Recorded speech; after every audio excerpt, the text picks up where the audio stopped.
Hello guys, কি খবর সবার? আমি আর আমার ভাই এখন কই আসছি? হেরমা হেরমা নদীর পাড়ে। আর এখানে খুবই জোশ দেখেন, এখানে একদম মানুষ কম, বাট আমরা আসছি এখানে ভিউ এনজয় করতে। আর এখানে দেখতেছি সইলা গাছ, সইলা বলে না, সইলা গাছ। এখন যাই একটু সইলা টইলা পাইরে খাই। ও অলরেডি খাওয়া শুরু করে দিছে। এখানে অনেকদিন পরে এই গাছগুলো, এগুলো সবাই সচরাচর চিনেন না। এই যে এই ধরনের হয়ে থাকে এগুলা, এগুলো আরো বড় হইলে ওগুলা পাকাটা মজা, বাট গাছেরটা তো পাকা খাইতে পারবো না মনে হয় না। হ্যাঁ, গাছের গুলো কি পাকা থাকে? নিচের গুলা খাইতে হবে। এই এখন মানুষ আবার বলতে পারে ময়লা জিনিস তুইলা খাই, এটারও মজা বেশি। এই যে কই কই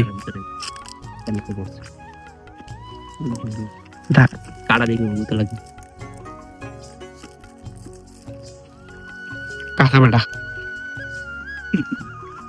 কাঁচা আমার রিলটা কই রেখেছে? এইটা ঠিক আছে। এলো সইলা, বেশি মজা, টক টক। এগুলো আপনারা চিনেন না অনেকেই, বাট এগুলোর আমার ফিল নেই। পুরা গাছ ভর্তি। আমরা হেরমা বাজারে সামনে আস্তে আস্তে অনেক দূর আসছি, আর এখানে এখন ঘুরতেছি, কেউ নাই আশেপাশে। কি কালারটা ধরো, সইলা পুকি পুকি যার দিক দিয়ে শক্ত বেটা। এই যে গাইস দেখেন, সইলা সইলা সেই।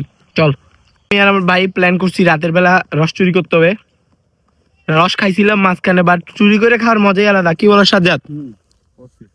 ওই যে ওদিকে দেখেন কি সুন্দর সুন্দর রস গাছ, খেজুর গাছ, আর সরি, হ্যাঁ হয় চুরি করে খাইতে হবে। এখন একদম পিওর যে গ্রামের মেঠোপথ বলে বা বইয়ে যে গ্রামের ভাষাগুলো বলি, সেই জায়গাতে আছি। দেখেন কি সুন্দর, একদম মাটির রাস্তা এদিকে।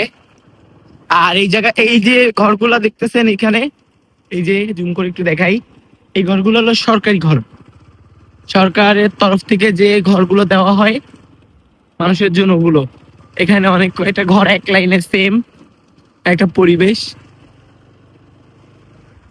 গাছগুলা কি সুন্দর কাটতেছে, গাছ অনেকগুলা গাছ কেটে ফেলতেছে। বেশি ভালো লাগতেছে আমাদের কথা বলার মাঝে মাঝে। আমাদের সূর্য ডুবছে, কি সুন্দর এটার ভিউ নিচ্ছি আমরা।